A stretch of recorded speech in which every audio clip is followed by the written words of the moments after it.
Hi friends, welcome to my channel. ఈరోజు మనం 10 December 2020కి సంబంధించిన కరెంట్ అఫైర్స్ చూద్దాం. ముందుగా నా ఛానల్ కొత్తవారైతే సబ్స్క్రైబ్ చేసుకోండి. మరిన్ని వీడియోస్ కోసం నా ఛానల్ని రెగ్యులర్గా చూస్తూ ఉండండి. ముందుగా దేశవ్యాప్తంగా పబ్లిక్ వైఫై నెట్వర్క్. డిసెంబర్ 9, 2020న సమావేశమైన కేంద్ర మంత్రివర్గం ప్రధానంగా 2 కొత్త పథకాలను ఆమోదిస్తూ నిర్ణయం తీసుకుందన్నమాట. దాంట్లో ఒకటి 22,810 కోట్ల రూపాయలతో ఆత్మ నిర్భర్ భారత్ రోజ్గార్ యోజన 3.0ను కేంద్ర మంత్రివర్గం ఆమోదించింది. ఇది ఆత్మ నిర్భర్ భారత్ రోజ్గార్ యోజన. దీనికి మొత్తం 22,810 కోట్లు ఖర్చు పెట్టనున్నారన్నమాట. అలాగే దేశవ్యాప్తంగా పబ్లిక్ వైఫై సేవలను విస్తరించేందుకు గాను పిఎం వాణి అనే ఒక కొత్త కార్యక్రమాన్ని కూడా ప్రారంభించాలని నిర్ణయించడం జరిగింది. ఈ ఆత్మ నిర్భర్ ప్యాకేజ్ 3.0 కింద ఈ ఏబిఆర్వైను ప్రారంభించినారు. ఏబిఆర్వై అంటే ఆత్మ నిర్భర్ భారత్ రోజ్గార్ యోజన. ఈ ఆత్మ నిర్భర్ ప్యాకేజ్ 3.0 కింద ఈ ఏబిఆర్ఐను ప్రారంభించున్నారు. ఈ కార్యక్రమంలో భాగంగా కొత్తగా ఉద్యోగాల్లో చేరిన ఈపీఎఫ్ చందాదారులకు కేంద్ర ప్రభుత్వమే వాళ్ళ వాటాను చెల్లిస్తుందన్నమాట. యాక్చువల్గా నిబంధనల ప్రకారము ఈపీఎఫ్లో ఉద్యోగుల వాటా 12%, అలాగే ఉద్యోగాలు కల్పించే సంస్థ యొక్క వాటా 12%, అంటే మొత్తం 24% ఈపీఎఫ్ చందాను కేంద్ర ప్రభుత్వం చెల్లిస్తుంది అనమాట. ఇదేంటంటే 1000 మంది వరకు ఉద్యోగాలు కల్పించిన సంస్థలకు మాత్రమే ఈ పథకం వర్తిస్తుంది. అలాగే 1000 మంది దాటితే కేవలం 12% ప్రభుత్వం చెల్లిస్తుంది అనమాట. ఈ పథకంలో లబ్ధిదారులు అవ్వాలంటే కనీస నెలవారీ వేతనం 15,000 లోపు ఉండాలి. అలాగే అక్టోబర్ 1, 2020 తేదీకి ముందు ఈపీఎఫ్లో నమోదైన ఏ సంస్థలోనూ పనిచేసి ఉండకూడదు అనమాట. వీళ్ళకి మాత్రమే ఈ 24% ఈపీఎఫ్ను కేంద్ర ప్రభుత్వం చెల్లిస్తుంది అనమాట. అంటే ఉద్యోగుల వాటా 12%, సంస్థల వాటా 12%, మొత్తం 24% వాటాను కేంద్ర ప్రభుత్వం చెల్లిస్తుంది. దీనికోసం మొత్తం 22,810 కోట్లను కేంద్ర ప్రభుత్వం కేటాయించింది అనమాట. అలాగే పబ్లిక్ వైఫై కోసం దేశవ్యాప్తంగా బ్రాడ్బ్యాండ్ ఇంటర్నెట్ సేవలను మరింత విస్తరించేందుకు గాను పబ్లిక్ వైఫై నెట్వర్క్ల ఏర్పాటుకు కేంద్ర మంత్రివర్గం ఆమోదం తెలిపింది. దీనికోసం PM public WiFi access network interface PM Wani అనే కార్యక్రమాన్ని చేపట్టనుందన్నమాట. మొత్తం ఈ వైఫై విస్తరణలో భాగంగా 1 కోటి డేటా సెంటర్లను ఏర్పాటు చేయాలని కేంద్ర ప్రభుత్వం నిర్ణయించింది. అలాగే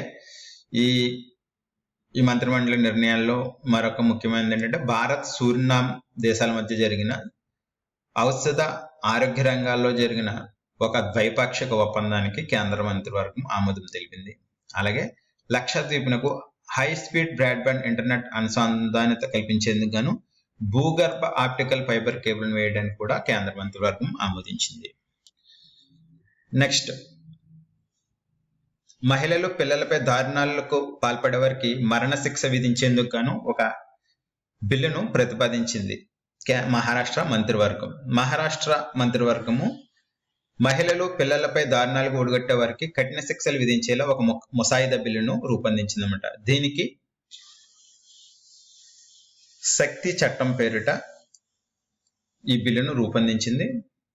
ఈ బిల్లులో భాగంగా ఎవరైనా మహిళలు లేదా పిల్లలపై అఘాయిత్యాలకు పాల్పడితే వారికి మరణశిక్ష, జీవిత ఖైదు, భారీ జరిమానాలు విధించేలా ఈ బిల్లులో ప్రతిపాదించడం జరిగింది. దీనికోసం ఐపీసీ, సిఆర్పిసి, పోక్సో చట్టాలలో మరిన్ని సవరణలను చేయనున్నారు. దీనిని వచ్చే అసెంబ్లీ శీతాకాల సమావేశాల్లో బిల్లును అసెంబ్లీలో ప్రవేశపెట్టి చట్టరూపం చేయనున్నారన్నమాట. నెక్స్ట్, పాక్, చైనా సంయుక్త వైమానిక దళ విన్యాసాలు.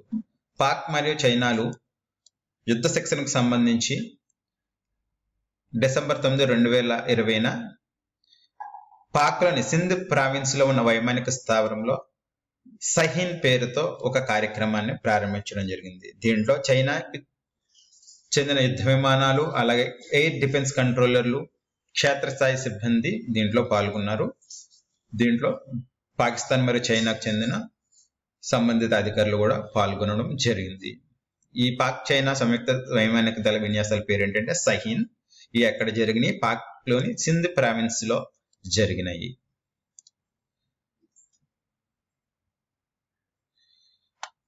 నెక్స్ట్, గోవధ నిషేధ చట్టానికి కర్ణాటక ఆమోదం.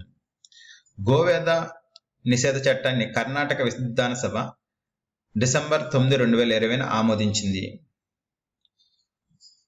ఈ బిల్లు ప్రకారం 13 ఏళ్ల లోపు గోవులు, ఎద్దులు, దున్నలు, గేదెలను వధించడం నిషేధం అన్నమాట.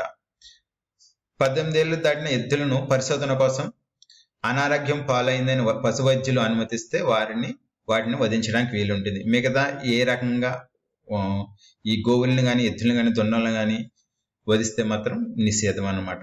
ఇది యాక్చువల్గా 2010లో అప్పటి భాజపా ప్రభుత్వం ఈ బిల్లును రూపొందించింది. కానీ తర్వాత వచ్చిన కాంగ్రెస్ సర్కారు దీన్ని తిరస్కరించింది. మళ్ళీ ఇప్పుడు భాజపా సర్కారు ఈ బిల్లును చట్టరూపం కల్పించింది అనమాట. భారత్ బయోటెక్ బయోలాజికల్ సంస్థలను సందర్శించిన 64 దేశాల రాయబారులు. హైదరాబాద్ లో ఉన్న భారత్ బయోటెక్, హైదరాబాద్ లోని జినోమ్ వ్యాలీలో ఉన్న భారత్ బయోటెక్, అలాగే బయోలాజికల్ ఈ సంస్థలను 64 దేశాల రాయబారులు మరియు హై కమిషనర్లు డిసెంబర్ 9, 2020 సందర్శించడం జరిగింది. దీంట్లో భారత్ మరియు తెలంగాణ ప్రభుత్వాలు అదే ఈ సంస్థలు కరోనా టీకాను తయారు చేసేందుకు చేస్తున్న ప్రయత్నాలను వీరు అభినందించడం జరిగిందనమాట.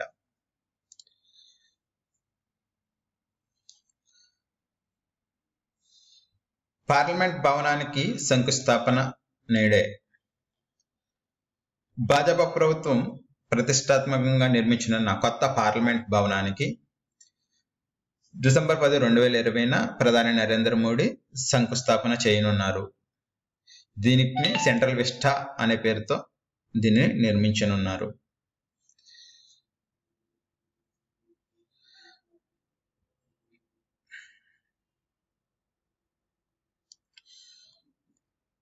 ఈ భవనంలో ముఖ్యంగా Lok Sabha, Rajya Sabha, central hall, central lounge, అలాగే ఒక గ్రంథాలయం, ఒక డైనింగ్ హాల్, మంత్రుల కార్యాలయాలు, ప్రధానమంత్రి కార్యాలయం, కమిటీ హాల్లు, కాన్స్టిట్యూషన్ హాల్, అలాగే మిగతా అన్ని రకాల సదుపాయాలు ఈ భవనంలో ఉంటాయన్నమాట. మొత్తం ఆంధ్రప్రదేశ్ అదనపు ఏజీగా జాస్తి నాగభూషణ్ నియామకం.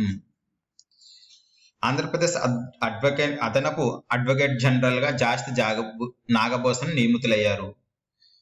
ఈ నియామకానికి సంబంధించి రాష్ట్ర న్యాయశాఖ కార్యదర్శి వి సునీత డిసెంబర్ 9, 2020 ఉత్తర్వు జారీ చేయడం జరిగింది. ఈయన సుప్రీంకోర్టు విశ్రాంత న్యాయమూర్తి అయిన జస్టిస్ జాస్తి చలమేశ్వర్ యొక్క కుమారుడు. ఇతను 18 ఏళ్లుగా హైకోర్టు న్యాయవాదిగా పనిచేస్తున్నారు. భూముల సర్వేకి అవసరమైన శిక్ష, సాంకేతిక సహకారం కోసం సర్వే ఆఫ్ ఇండియా సంస్థతో ఆంధ్రప్రదేశ్ రాష్ట్ర ప్రభుత్వం అవగాహన ఒప్పందం. ఆంధ్రప్రదేశ్ రాష్ట్రంలో చేపట్టనున్న వైఎస్ఆర్ జగనన్న శాశ్వత భూ హక్కు భూరక్ష పథకం కింద భూముల సర్వే చేపట్టడానికి సర్వే ఆఫ్ ఇండియాతో ఆంధ్రప్రదేశ్ రాష్ట్ర ప్రభుత్వం డిసెంబర్ 9, 2020 ఒక అవగాహన ఒప్పందం కుదుర్చుకుంది. నెక్స్ట్, జగనన్న జీవన క్రాంతి పథకం నేడే ప్రారంభం. ఆంధ్రప్రదేశ్ రాష్ట్ర వ్యాప్తంగా 45 నుండి 60 ఏళ్లలోపు ఎస్సీ, ఎస్టీ, బీసీ, మైనారిటీ మహిళలకు జీవన ఉపాధి కల్పించడం కోసం జగనన్న జీవన కాంతి పథకాన్ని ఆంధ్రప్రదేశ్ ప్రభుత్వం డిసెంబర్ 10, 2020 ప్రవేశపెట్టనుంది. ఈ పథకంలో లబ్ధిదారులకు మొత్తం 1868 కోట్ల వ్యయంతో దేశవ్యాప్తంగా 2.49 లక్షల గొర్రెలు, అలాగే మేకల యూనిట్లను లబ్ధిదారులకు పంపిణీ చేయనున్నారన్నమాట. తొలి విడతగా మార్చి 21 నాటికి 20,000 యూనిట్లు, అలాగే రెండో విడతగా ఏప్రిల్, ఆగస్టు మధ్యలో 130,000 వేల యూనిట్లు, అలాగే మూడో విడతగా డిసెంబర్ నాటికి 99,000 యూనిట్లను పంపిణీ చేయనున్నారు. సమాచార మార్పిడికి సరికొత్త పద్ధతిని ఆవిష్కరించిన DRDO. సమాచార బట్వాడాలో సరికొత్త పద్ధతికి DRDO రక్షణ పరిశోధన అభివృద్ధి సంస్థ సరికొత్త పద్ధతికి దారితీసింది. అత్యంత సురక్షితంగా సమాచార మార్పిడికి ఫోటాన్లతో క్వాంటమ్ కమ్యూనికేషన్ సాంకేతికతను దేశంలోనే తొలిసారిగా అభివృద్ధి చేయడం జరిగింది. ఇవి ముఖ్యంగా రక్షణ, సైనిక, ప్రభుత్వ వ్యూహాత్మక సంస్థలపై సైబర్ దాడులు జరగకుండా, అలాగే సమాచారాన్ని తస్కరించకుండా ఈ టెక్నాలజీ ఉపయోగపడుతుంది అన్నమాట. దీనిలో భాగంగా సమాచారాన్ని తస్కరించే వీలులోని క్వాంటమ్ కీ డిస్ట్రిబ్యూషన్ ని DRDO ప్రవేశపెట్టడం జరిగింది. దీన్ని తొలిసారిగా హైదరాబాద్ లోని DRDL అలాగే RCI ప్రయోగశాలలో విజయవంతంగా ప్రయోగించారు. నెక్స్ట్, కృత్రిమ సూర్యుడిని తయారు చేసిన చైనా.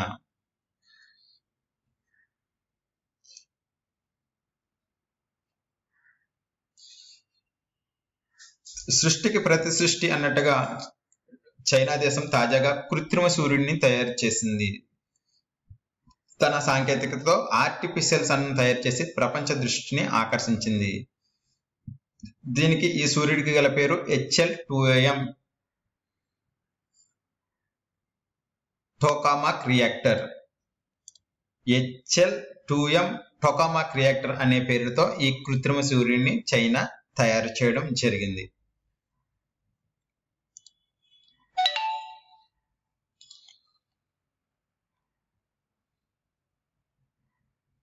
2020లో ప్రపంచంలో టాప్ 15 ఆసియన్ సెలబ్రిటీల జాబితాలో మొదటి స్థానంలో నిలిచిన సోనూ సూద్. లాక్డౌన్ సమయంలో పేదలకు విశేషమైన సేవలు అందించినందుకు గాను నటుడు సోనూ సూద్ కు అరుదైన గుర్తింపు లభించింది. 2020లో ప్రపంచంలో టాప్ 50 ఆసియన్ సెలబ్రిటీల జాబితాలో ఆయన మొదటి స్థానం దక్కించుకున్నారు. దీనిని యూకేలోని ఈస్టర్న్ ఐ అనే వార్తాపత్రిక ప్రచురించింది. ఇలాంటి జాబితా ప్రచురించడం ఇదే మొదటిసారి. ఇందులో మొదటి స్థానంలో సోనూ సూద్ ఉండగా, రెండవ స్థానంలో Canada social media star lily Singh, అలాగే పాన్ ఇండియా స్టార్ ప్రభాస్ కు 7వ స్థానం దక్కింది.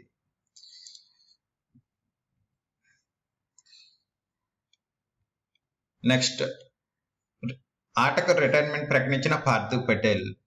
టీమిండియా మాజీ వికెట్ కీపర్ పార్థివ్ పటేల్ అంతర్జాతీయ క్రికెట్ సహా అన్ని రకాల ఫార్మాట్లకు రిటైర్మెంట్ ప్రకటిస్తున్నట్లు డిసెంబర్ 9, 2020 తెలిపారు. పార్థివ్ పటేల్ ప్రస్తుత వయసు 35 ఏళ్లు. అతను భారత తరపున 25 టెస్టులు, 38 వన్డేలు, అలాగే 2 T20లు ఆడారు. మొత్తం వికెట్ కీపర్ గా 93 క్యాచ్లు, 19 స్టంపింగ్స్ చేశాడనమాట. అలాగే దేశవాళీ క్రికెట్ లో గుజరాత్ తరపున 194 ఫస్ట్ క్లాస్ మ్యాచ్లు ఆడడం జరిగింది. తను ఇంగ్లాండ్ తో జరిగిన 2002లో ఇంగ్లాండ్ తో జరిగిన వన్డే ద్వారా అంతర్జాతీయ క్రికెట్ లోకి అడుగు పెట్టాడు. అతను అంతర్జాతీయ క్రికెట్ లో అడుగు పెట్టే సమయానికి టెస్ట్ క్రికెట్ లో అత్యంత పిన్న వయసులో అంటే 17 సంవత్సరాల 153 రోజుల్లో అరంగేట్రం చేశాడు. ఇతను టెస్ట్ క్రికెట్ లో అత్యంత పిన్న వయసులో అరంగేట్రం చేసిన క్రీడాకారుడుగా రికార్డు సృష్టించాడు. నెక్స్ట్, శక్తివంతమైన మహిళగా నిర్మలా సీతారామన్. కేంద్ర ఆర్థిక మంత్రి నిర్మలా సీతారామన్ ఫోర్బ్స్ ప్రపంచంలో 100 అత్యంతమైన శక్తివంతమైన మహిళల జాబితాలో 41వ స్థానంలో నిలిచారు. అలాగే ఆర్థిక మంత్రి నిర్మలా సీతారామన్ తో పాటు HCL corporation CEO, executive director Roshni Nadar Malhotra, అలాగే బయోకాన్ వ్యవస్థాపకురాలు కిరణ్ మంజుందుర్సా కూడా ఈ జాబితాలో నిలవడం జరిగింది. ఈ జాబితాలో జర్మనీ ఛాన్సలర్ ఏంజెలా మర్కెల్ మొదటి స్థానంలో నిలవగా, European Central Bank head Christian Lagarde 2వ స్థానంలో నిలిచారు. అలాగే అమెరికా అధ్యక్ష ఎన్నికల్లో ఉపాధ్యక్షురాలుగా ఎన్నికైన కమలా హారిస్ తొలిసారి ఫోర్బ్స్ జాబితాలో స్థానం దక్కించుకున్నారు. ఈమె మొదటిసారి 3వ స్థానంలో నిలవడం గమనార్హం. Thank you very much. Subscribe my channel.